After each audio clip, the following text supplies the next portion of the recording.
Bismillahirrahmanirrahim. Assalamualaikum warahmatullahi wabarakatuh.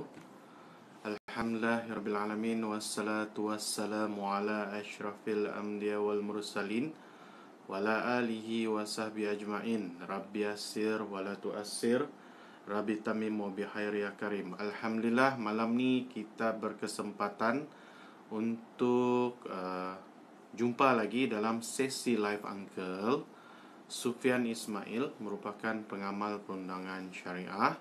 So malam ni Uncle minta maaf sebab agak lewat untuk live pada malam ni, iaitu pada jam 10 malam, disebabkan ada urusan yang perlu dibuat terlebih dahulu lah.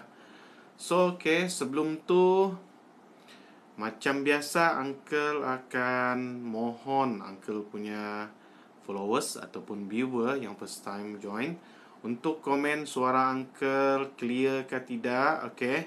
So Alhamdulillah kita sudah ada Ziza. Waalaikumsalam. Macam mana suara Uncle? Puan Ziza dari mana? So malam ni kita akan share lagi kita punya sesi perkongsian ilmu syariah, undang-undang syariah ataupun isu-isu di mahkamah syariah, supaya semua umat Islam ni dia celik terhadap pengetahuan undang-undang syariah. Suara Uncle clear. Alhamdulillah, kita ada Hawa here. Hawa daripada mana tu Hawa? Apa lagi ni? Kalau harta pusaka dibahagikan secara faraid, perempuan dapat berapa? Perempuan tu maksudnya anak perempuan lah bahkan. So first, di dalam faraid kita perlu mengetahui ada dua perkara dulu. Yang pertama senarai harta, yang kedua ahli waris. Itu yang paling penting. Selepas kita mengetahui senarai harta dan ahli waris, harta ni make sure si mati punya nama. Contohnya yang meninggal ni bapa. So pastikan apa-apa harta yang ingin difaraidkan perlulah nama si bapa, bukan nama orang lain. Kadang-kadang declare itu bapa punya harta, tapi masih lagi nama pemilik lama. So benda tu kena selesaikan dahulu. Di mahkamah dia tidak boleh difaraidkan harta atas nama orang lain. Itu mengenai harta. Yang kedua, kita kena kenal pasti siapa ahli waris. Contoh dia ni ada isteri, ada anak laki, ada anak perempuan, dan tidak ada ibu bapa, meninggal awal contohnya. Yang husband ni lah si mati ni. So ahli waris dia cuma isteri dan anak-anak sahaja. Itu ahli waris. So janganlah adik-beradik si mati itu berharap dia ahli waris. Bukan. Ahli waris ni maksudnya orang yang berhak menerima harta faraid ataupun pusaka tersebut. Itu basic. Contohnya dia ada isteri, ada anak, dan ada anak laki. Macam mana pula dia ni tidak ada anak, tapi bapaknya masih hidup, mamanya masih hidup, dia ada isteri, tiada anak. Ini biasa juga dengar kan? So, adik-beradik juga tidak berhak. Ini kena faham. Sebab apa? Sebab bapaknya masih hidup, yang meninggal ni dia. So, ahli waris tu hanya di kalangan ibu bapa si mati dan isteri si mati sahaja. So, macam mana lagi? Kalau contoh dia ada bini dan dia ada anak, tapi cuma anak perempuan. So, bapaknya pula yang meninggal ni pun meninggal juga sudah duluan. Dia cuma ada mama yang masih hidup. Tapi dia ada adik-beradik lagi. Ada adik-beradik lelaki dan ada adik-beradik perempuan. Di sini punya keadaan, adik-beradik si mati tadi merupakan ahli waris, yang lelaki dan perempuan. Di sinilah kamu nampak adik-beradik ada hak di dalam mendapat harta faraid tersebut, disebabkan dia tidak ada anak lelaki dan bapa si mati itu telah meninggal dunia. Itu situasi yang Uncle cakap tadi. Macam mana pula situasinya begini. Lakinya meninggal, dia tiada anak, dia ada mamak mentua sahaja. Dia punya husband tu, dia punya si mati tu husband dia tiada adik-beradik lain, anak tunggal. So macam mana ni pembahagian harta? Siapakah ahli waris? Ahli warisnya ada 3 sudah di sini. Mamak mertua, isteri dan baitul mal. Di sinilah ada hak baitul mal. Berapa hak baitul mal? 1/3 daripada harta tersebut. Okey? So itulah pentingnya kamu mengetahui ahli waris. Ahli waris yang bukan ada kaitan darah adalah baitul mal. Okey. Macam mana pula seorang yang meninggal, dia tiada ahli waris. Adapun bapa mama tapi bukan muslim. Contohnya orang yang convert sudah. Dia baru convert. And then dia tiada isteri, dia tiada anak, ada adik-beradik. Tapi semua bukan muslim. So dia di dalam dunia ni yang muslim hanya dia. Apabila dia meninggal dunia, siapa yang dapat harta dia?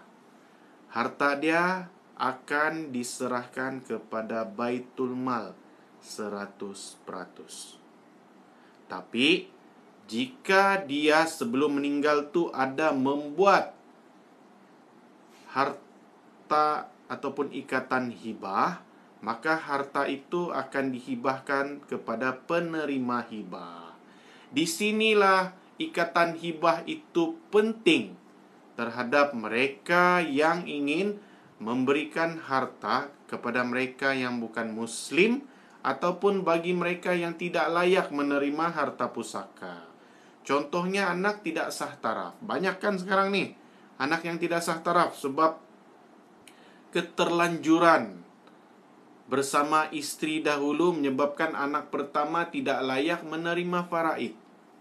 Jadi di sinilah pentingnya ikatan hibah ataupun ikatan wasiat. Okey?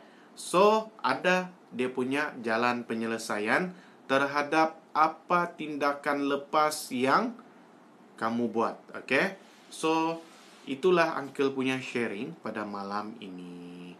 So okay, Uncle mau jawab lagi. Kita ada siapa ni? Macam mana mau hijab ni? Jima ke? Jamie ke? Alhamdulillah. Waalaikumsalam. Syukur malam ni sempat join live Uncle. Ya, Uncle pun mau terima komen juga daripada kamu. Jam berapa yang sesuai Uncle buat live. So Uncle akan mempertimbangkan. Suara Uncle clear. Thank you. Komen suara Uncle clear. Salam, nak tanya, kalau anak bukan sah taraf, nak tuntut penjagaan anak ke? Okey. Ya apa? Uncle cek dulu.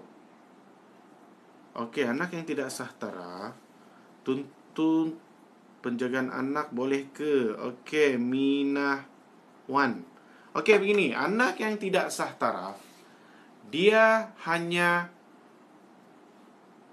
dimiliki ataupun orang yang berhak untuk menjadi penjaga ataupun haddin adalah ibu kandung dan keluarga ibu kandung sahaja. Bapa biologinya yang tukang bagi bibit tu tidak layak untuk tuntut hak jagaan anak. Apabila dia tidak layak tuntut hak jagaan anak, secara otomatik dia tidak berhak untuk menerima harta faraid ataupun harta pusaka daripada bapa biological dia jika berlaku meninggal dunia. Dan dia juga tidak berhak untuk tuntut nafkah anak terhadap bapa biological dia. Okey, faham ah?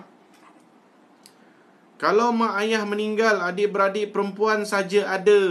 Okey, dia kena tengok kalau mak ayah, kena tengoklah mak tu ada adik-beradik lelaki ke tiada.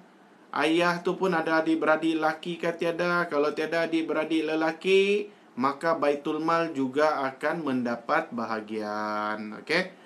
So tadi ada yang tanya anak perempuan dapat berapa bahagian dalam faraid? Uncle lupa mau jawab. Anak perempuan dapat 1 bahagian, anak lelaki akan dapat 2 bahagian. Okey, faham ah? So maksudnya anak perempuan ni akan dapat separuh daripada apa yang anak lelaki dapat. Itulah mengikut faraid. So isteri-isteri ni dapat berapa? Isteri yang 1 isteri dapat 1/8. Yang 2 isteri dapat 1/16. Bininya lah. Semakin banyak semakin kecil lah bahagian isteri. Ibu bapa si mati akan dapat 1/6. Okey. Contoh wife yang meninggal, laki akan dapat 1/4. Tadi bini dapat 1/8 kan? Yang si husband, jika isterinya meninggal, dia akan dapat 1/4. Itu mengikut hukum faraid. Alright? Okey, soalan seterusnya. Soalan apa lagi ya? Anak. Okey, Johor uncle. Thank you orang Johor. So kita ada siapa ni? Kita ada Markim Kamal. Waalaikumsalam. Thank you for join uncle punya live pada malam ini. Okey. Kalau mak ayah meninggal, adik beradik perempuan saja yang ada. Okey. Okey, maksudnya anak lah tu kan. Okey. Macam mana yang uncle cakap tadi lah pasal faraid. Okey, kalau pasal harta. Okey. Ada satu lagi, Ustaz orang Sarawak kah? Bukan. Uncle orang Sabah. Kalau ia Sarawak, dia punya bahasa ada lain sikit. Okey, yang ini uncle punya slang, Sabahan slang. Ahmad apa ni? SLSG ke? Okey. Alright, ini bahasa Sabah. Okey. So, kalau tidak berapa faham, boleh tanya. Okey. Alright. Selain daripada faraid, ada benda yang paling penting uncle mau share. Yang perkara uncle mau cakap ni tidak ramai yang mengetahui.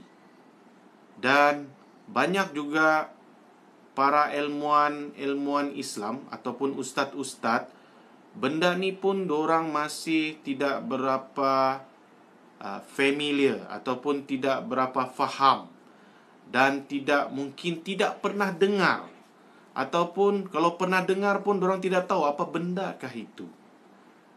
Apa yang uncle mau share di sini adalah wasiat wajibah. Okey, uncle terus terang, uncle pun tahu benda ni baru 2 tahun lepas. Apabila enactment diperkenalkan di Sabah ataupun diwartakan pada tahun 2019, section mengenai wasiat. Di sanalah ada wasiat wajibah. Isunya sekarang, apakah maksud wasiat wajibah yang untuk kamu faham? Okey. Wasiat wajibah merupakan harta yang perlu dituntut oleh cucu kepada datuknya disebabkan bapa atau mamanya meninggal lebih awal daripada datuk atau neneknya. So, ini dipanggil wasiat wajibah. Sebelum ini, kita faham dan kita sudah sedia maklum bahawasanya anak yang meninggal awal daripada bapanya tidak layak menerima faraid. Okey. Dari segi faraid, anak-anak daripada cucu daripada daripada anak yang meninggal duluan daripada bapanya, dia tidak layak menerima faraid. Contoh, Ahmad ni ada 3 anak. Ahmad ni ada nama anak Ali, ada Abu, ada lagi satu anak perempuan mungkin nama Aminah. So, Ali ni dia meninggal awal daripada bapaknya, contohlah.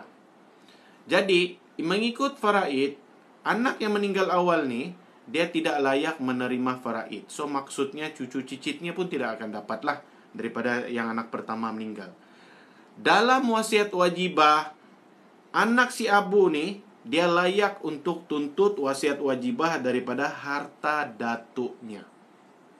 Isteri tidak dapatlah, isteri si anak pertama tu yang si Abu tu. Tapi anaknya, cucu kepada si datuk tu layak untuk tuntut wasiat wajibah. Macam manakah portion dia? Portion dia adalah mengikut portion bahagian bapaknya jika hidup. Okey, so pembahagian adik-beradik itu samalah. Anak dapat satu bahagian, anak perempuan dapat separuh daripada bahagian anak lelaki. So inilah ilmu yang uncle mau bagi tahu. So mungkin kamu beli Google juga, nama dia wasiat wajibah. Wajibah lah, wajibah. Saya mau juga bah kan, wasiat wajibah. So boleh Google. So inilah berita gembira bagi cucu-cucu yang mana bapa mamanya meninggal awal daripada datuk neneknya. So bila datuk neneknya ada harta, semasa meninggal nanti bolehlah tuntut wasiat wajibah. Kamu kena tuntut duluan sebelum pembahagian faraid dibuat di mahkamah. Faham ah? Uncle, sekarang saya gaduh dengan isteri. Isteri tinggal tempat orang tua dia. Suami masih ada hak untuk larang. Siapa ni? Rifki. Isteri berjalan ke mana-mana. Okey, uncle, sekarang saya gaduh dengan isteri. Isteri tinggal tempat orang tua dia. Suami masih ada hak untuk larang. Okey. Betul, suami ada hak untuk melarang. Tapi melarang tu kita ikutlah cara yang terbaik. Macam mana cara yang terbaik? Apabila kamu tegur secara nasihat, siapa nama dia ni? Si Rifki 97, dengar ah. Jika kamu nasihat si isteri cara baik pun tidak mendengar, mungkin kamu boleh gunakan hikmat bapa mentua ataupun ipar duai kamu. Kalau begitu juga tidak berkesan, uncle nasihatkan kamu menggunakan cara undang-undang. Okey? Macam manakah cara undang-undang, Rizki? Kamu boleh menggunakan memfailkan kes ke mahkamah syariah dalam tuntutan isteri kembali taat. Okey? Biar dia hadir ke mahkamah. Okey? Begitu saja cara yang terbaik untuk ajar ataupun membimbing isteri yang keras kepala. Apabila kamu sudah berusaha menasihati cara baik, guna orang tengah melalui keluarga dia pun susah, tidak dapat, so guna cara undang-undang. Jangan guna hukum rimba, sikit-sikit lempang. Ingat, melempangnya suami terhadap isteri, kamu boleh didakwa atas akta keganasan rumah tangga. Itu sibel. Dan kamu juga boleh disabitkan kesalahan sebab memukul isteri. Okey? So jangan guna kekerasan. Kita guna undang-undang, okey? Kita ada Norman F. Rahman. Selamat malam juga tuan. Thank you for join walaupun malam ni agak lewat Uncle live. Okey? Uncle, fasa biasa ambil masa berapa lama? Okey. Standard Uncle, standard proceeding mahkamah adalah 6 bulan. Okey? Itu standard punya proceeding. Mungkin boleh lebih awal, mungkin lebih lama daripada 6 bulan. Okey? Itu adalah standard apa-apa kes yang difailkan ke mahkamah, terutamanya yang melibatkan perbicaraan. Dia berbeza dengan permohonan wali hakim, itu lain. Itu lebih sekejap berbanding kes-kes lain. Ataupun dalam PCLM, pengesahan lafaz cerai, dia lebih sekejap berbanding dengan kes-kes yang lain melibatkan perbicaraan dua pihak.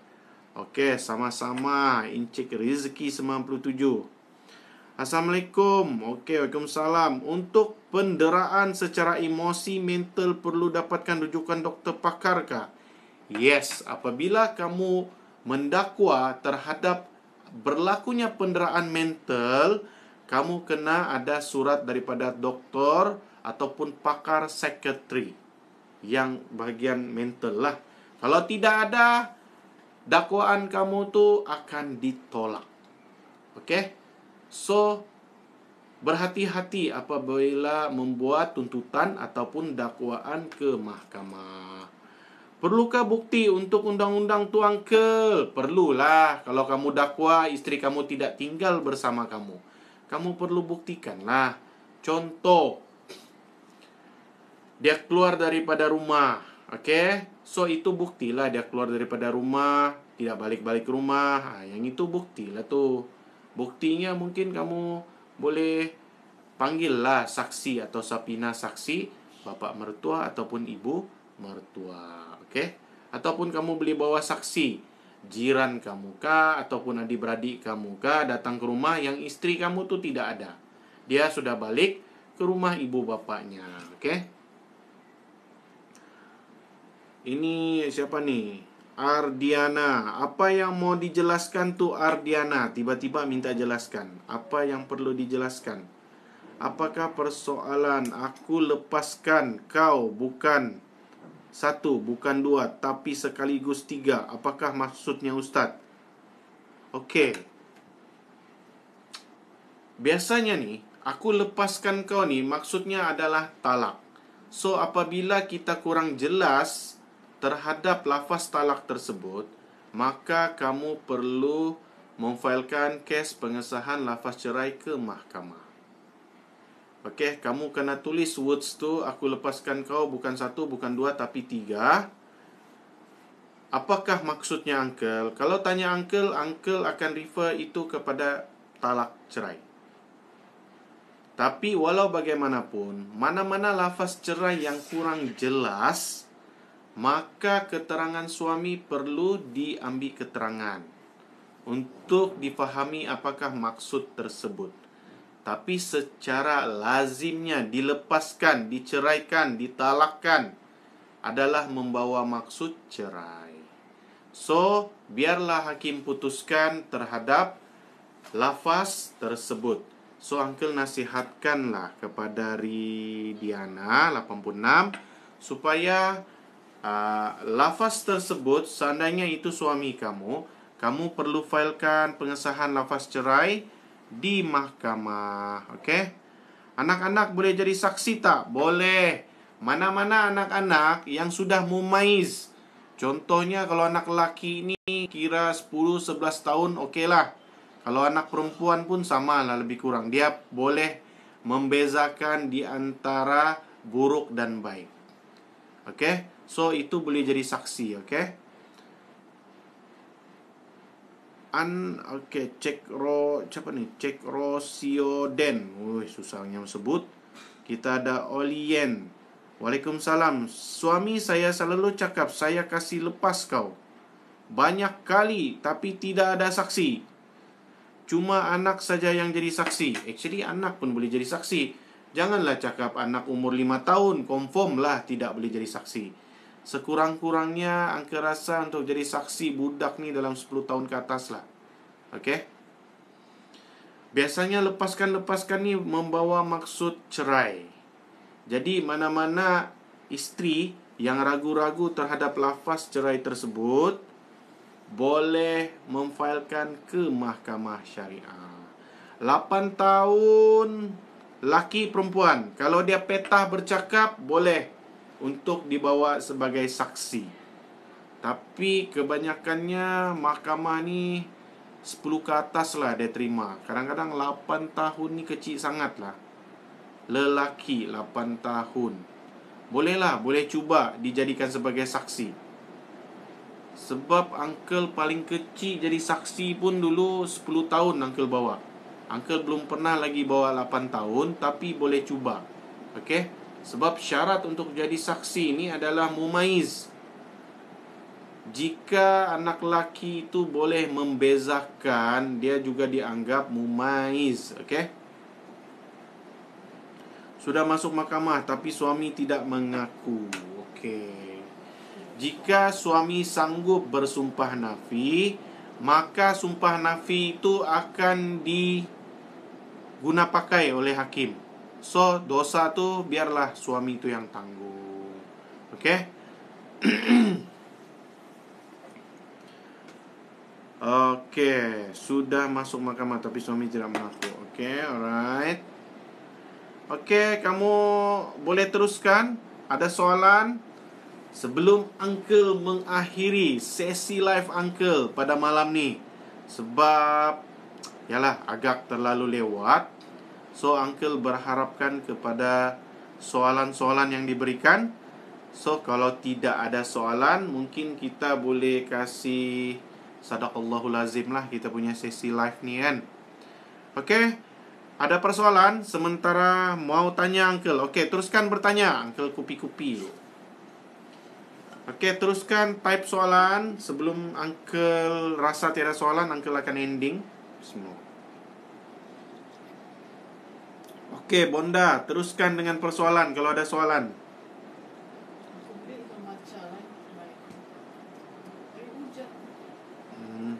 Diantar dulu.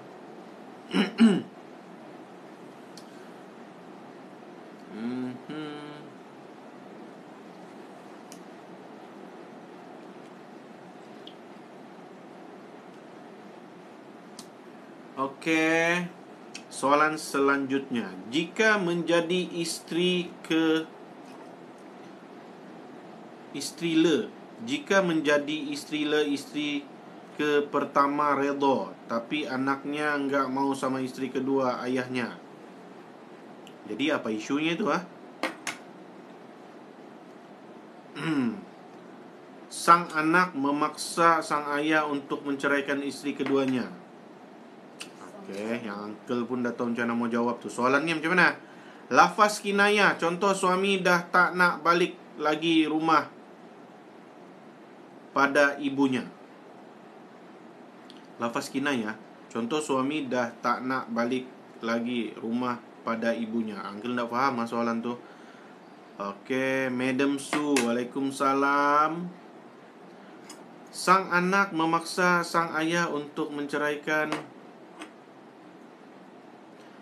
isteri keduanya. Pacik saya meninggal tak ada anak. Mak dia buat tuntutan faraid masa proses dia meninggal. Betul lah. Okey. Untuk buka fail protes keputusan mahkamah, anggaran kos berapa ya Uncle?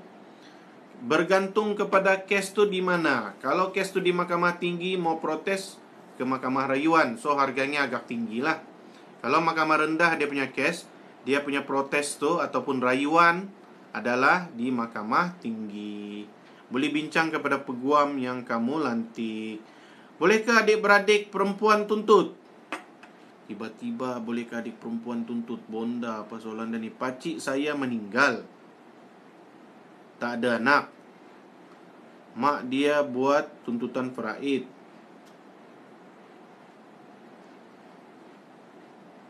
Okey. Lepas tu Bonda tu tanya, bolehkah adik-beradik perempuan tuntut? Boleh. Sekejap, pakcik. Jika pakcik itu ada adik-beradik, memang adik-beradik dia akan dapat. Okey, kalaulah dia tiada anak, tiada isteri, mesti adik-beradik kandung adik-beradik kepada yang meninggal tu lah. Ayah menikah lagi. Apa yang tiba-tiba ni? Siapa ni? Danur, ayah menikah lagi, ibunya redha, tapi okey, begini. Apa sebenarnya soalan kamu, Danur? Kalau masa proses mak dia meninggal, Uncle. Masa proses mak dia meninggal. Okey. Suami cakap pada ibunya dia tak nak. Orang Melayu bertanya ni. Sekejaplah, Uncle pergi soalan lain lah. Saya ada soalan. Okey, teruskan Puan Farah. Apa soalan? Nani Kuzandra, selamat malam Tuan. Kalau suami bersama isteri kedua membeli rumah tapi diletakkan atas nama isteri kedua, Apakah isteri pertama boleh tuntut harta pencarian? Oh, tidak boleh. Isteri pertama hanya boleh tuntut harta sepencarian si suami punya nama sahaja.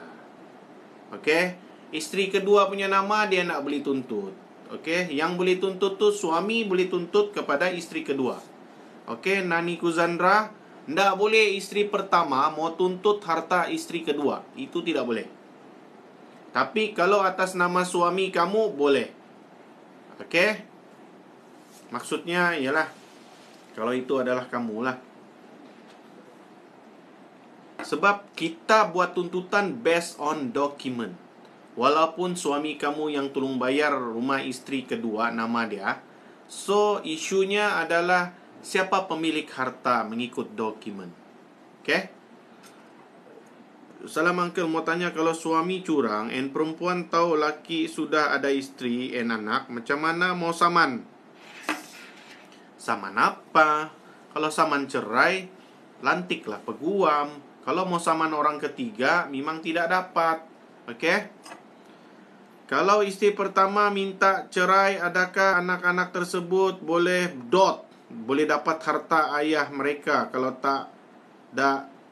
tidak ayah sudah kahwin? Apa punya soalan ni, Imah? Kalau isteri pertama minta cerai, adakah anak-anak tersebut boleh dapat harta ayah mereka kalau tidak ayah sudah kahwin? Boleh. Anak-anak memang boleh dapat harta bapa dia jika bapa dia meninggal lah. Dan anak-anak juga boleh tuntut nafkah anak. Okey?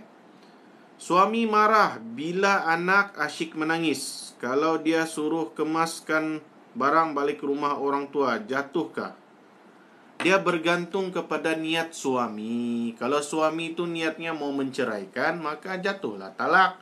Tapi mana-mana pun perlu disahkan di mahkamah syariah. Sebab itu merupakan kinayah terhadap perceraian. Susahlah, tak boleh type panjang-panjang. Okey, Bonda, kalau mau type panjang-panjang pergi FB ya. Sebab di TikTok ni memang tidak dapat type panjang, dia pendek. So, siapa yang mau type panjang-panjang boleh buka FB Uncle. Sama juga, Uncle live di 3 tempat juga. Suami cakap pada ibunya dia tak nak balik lagi rumah istrinya.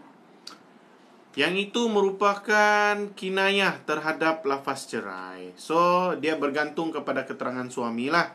Okey. Cek Sioden JB ya. Alright, Farah. Saya tak berapa pandai fasal lafaz cerai ni. Pada masa tu saya marah sama suami. Memang dalam hati mahu cerai. Tapi saya tidak minta. Suami saya lafaz, awak menyesal kahwin sama saya? Kalau awak nak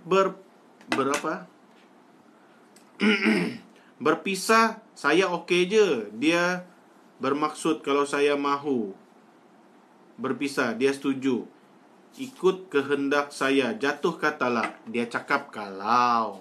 Benda ada kalau ni dia bukan directly. So bagi uncle itu bukan lafaz cerai. Dia merupakan tawaran.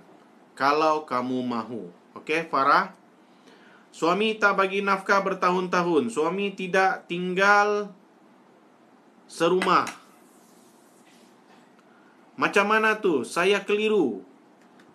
Suami tidak bagi nafkah bertahun-tahun, kamu boleh tuntut nafkah isteri. Suami tidak lagi serumah, kamu boleh minta suami itu tinggal di rumah. Tapi kalau kamu inginkan perceraian, kamu boleh tuntut cerai fasah berdasarkan alasan nafkah tidak dibagi dan berdasarkan kamu tidak tinggal di serumah bertahun-tahun. Sama ada kamu boleh tuntut cerai fasah ataupun cerai taklik. Okey, Siti Rena Ren, faham ah? Sebab tuntutan ni banyak. Sama ada kamu mau tuntut cerai boleh, mau tuntut nafkah pun boleh. Mau tuntut supaya suami kembali tinggal bersama pun boleh. Memang ada peruntukan enactment tersebut. Okey? Tapi biasanya orang tanya uncle macam gini ni, dia cakap, bolehkah minta cerai? Boleh.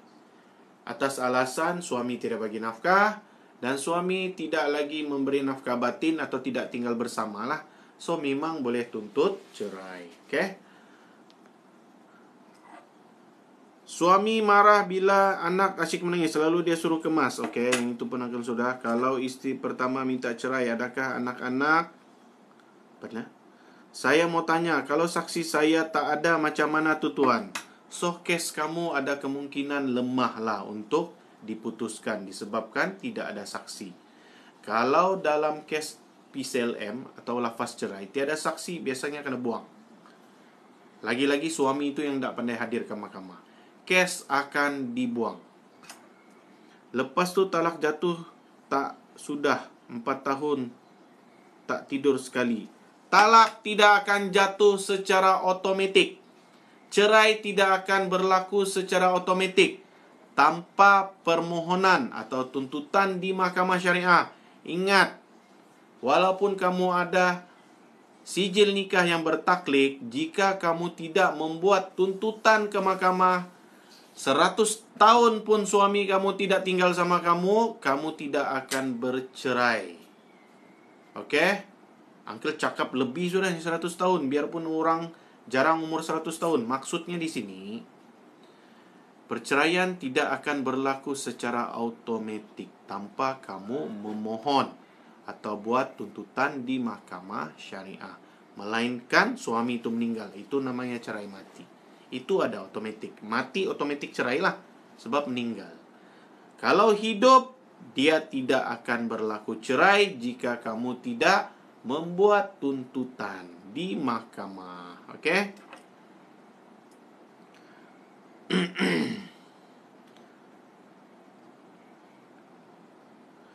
Ndak payah Cik Ros. Tidak payah mau tanya suami, direct terus ke mahkamah. Kalau kamu tanya suami, nescaya dia akan berbohong. Biar hakim yang tanya dia nanti. Okey? Ini yang pasal suami marah anak ni, uncle pun dah berapa faham. Punya soalan. Tapi, kalaulah dia suruh balik pergi rumah ibu bapa tu, dia ada dua. Sama ada dia mau bercerai, ataupun dia nak sanggup dengar anak tu. Kalau uncle lah, uncle terus terang laki yang dah sanggup dengar anak menangis ni, kalau uncle jadi perempuan, uncle kasih cerai lah. Mau bikin anak mau dengar suara menangis ndak mau. Alamak. Kalau begitu tu ndak layak jadi suami. Bagus kalau uncle jadi wanita, uncle kasih cerai saja laki itu. Anak dia mau bikin, tapi dengar nangis dia nak mau. Orang kalau dengar nangis kasih diam, bukannya marah halau dari rumah. So dia ndak layak pun mau jadi bapa ataupun suami. Okey, apa lagi persoalan? Last question. Lepas tu talak jatuh. Itu pun saya mau tanya kalau saksi saya. Okey. Kalau sedang dalam proses cerai, suami isteri tak duduk sebumbung, tak apa kan tuan? Tidak apa, tidak masalah. Lepas tu uncle, pihak lelaki ni nak tebus talak, tapi dia berkahwin di Thailand, boleh ke tebus? Tebus talak ni, ingat, kalau isteri tidak setuju, suami tidak boleh buat. Tebus talak ataupun cerai huluk perlu persetujuan dua belah pihak. Contoh, isteri offer, okey, kalau kau kasih cerai aku bagi kau 10,000. Kalau dia cakap, dia mengada-ngada minta 1 juta, tak payahlah cerai tebus talak. Kamu cerailah jenis lain. Contoh, cerai fasah, cerai taklid. Kan banyak jenis cerai. Kenapa mau tebus talak? Tebus talak ni merupakan jenis cerai orang kaya, yang dia beli offer kepada suami duit, harta. Uncle tak galakkan kamu buat begitu kan. Seolah-olah macam apa nama dia ni rugilah, bagi uncle rugi. Sebab ada jenis cerai yang lain lagi yang tidak perlu bayar kepada suami. Buat apa mau bayar? Kan? Tapi kalau kamu tu memang berduit dan kamu merasakan perceraian ni disebabkan kesalahan kamu dan kamu memang ada harta, so buatlah, tidak masalah. Assalamualaikum. Waalaikumsalam. Si kasih Ismian, saya berpoligami dan isteri kedua. Suami saya telah meninggal pada 2016. Okey. Isteri pertama 6 orang anak. Dan saya punya anak 2 orang saja. Selepas suami meninggal, tiada apa-apa harta peninggalan pun yang diuruskan buat keluarga ini. Anak-anak isteri pertama tak peduli pada adik-adik 2 orang ni. Walau sebelum meninggal, suami pernah berpesan pada saudara-saudaranya untuk memberikan nafkah buat anak-anaknya. Tapi sampai sekarang tiada apa-apa yang mereka uruskan. Jadi apa patut saya lakukan? Dia begini. Anak kepada arwah, dorang bukan pemberi nafkah. Okey? Yang pemberi nafkah adalah datuk. Datuk kepada suami itu. Okey? Yang itu kamu perlu faham. Sebab apa? Yang prioriti itu kena prioriti dululah. Jadi kalau kamu mau tuntut juga tidak ada masalah. Sebab anak yang di sebelah isteri yang pertama juga penerima harta pusaka. So, kalau kamu mau tuntut nafkah anak 2 orang tu, kamu boleh buat tuntutan nafkah anak di mahkamah syariah dan didefendenkan pihak lawan tu kepada anak-anak arwah suami kamu. Okey, memang boleh. Tiada masalah. Boleh cuba. Cuma uncle tak pernah buat. Tapi uncle rasa memang boleh. Sebab dia merupakan ahli waris kepada suami kamu. Okey? Alright. Uncle harap boleh faham Puan Kasih. Kalau suami mengamuk-mamuk datang tempat kerja isteri dan berlaku kasar seperti mahu menumbuk isteri, adakah itu perkara yang betul atau tak?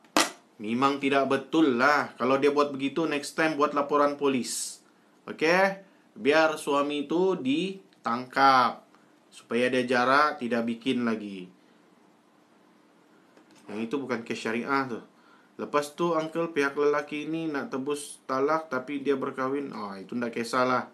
Okey, thank you uncle. Sama-sama. Kalau sedang dalam proses cerai suami isteri, okey, yang itu pun uncle sudah jawab. Saya mau tanya kalau saksi saya ada macam mana tu. Okey, uncle pun sudah jawab. Okey.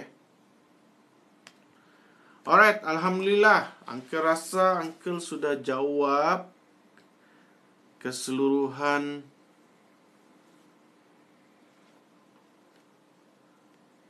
soalan, insya-Allah.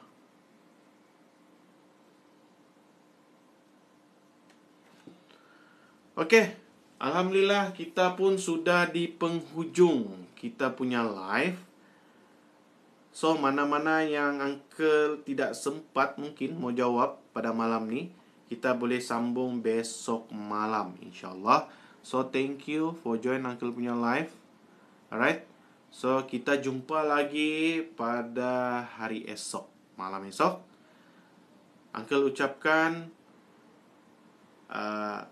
terima kasih sebab join dan wabillahi taufik wal hidayah. Wassalamualaikum warahmatullahi wabarakatuh. Maksud saya bukan saudara suami. Maksud saya anak-anak dari isteri pertama yang pernah ayahnya pesan untuk beri bantuan persekolahan. Begitu uncle. Ya kasih. Kamu boleh tuntut nafkah anak kepada kepada anak-anak daripada isteri pertama tu. Tiada masalah. Boleh buat tuntutan di mahkamah syariah. Okey?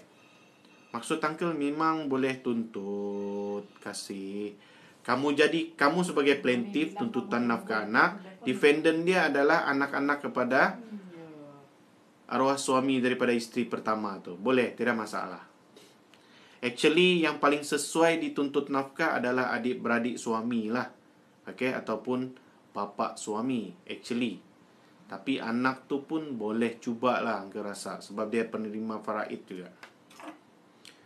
Okey, sama-sama. Okey, kita jumpa lagi ya. Assalamualaikum. 2 kali salam sudah nih.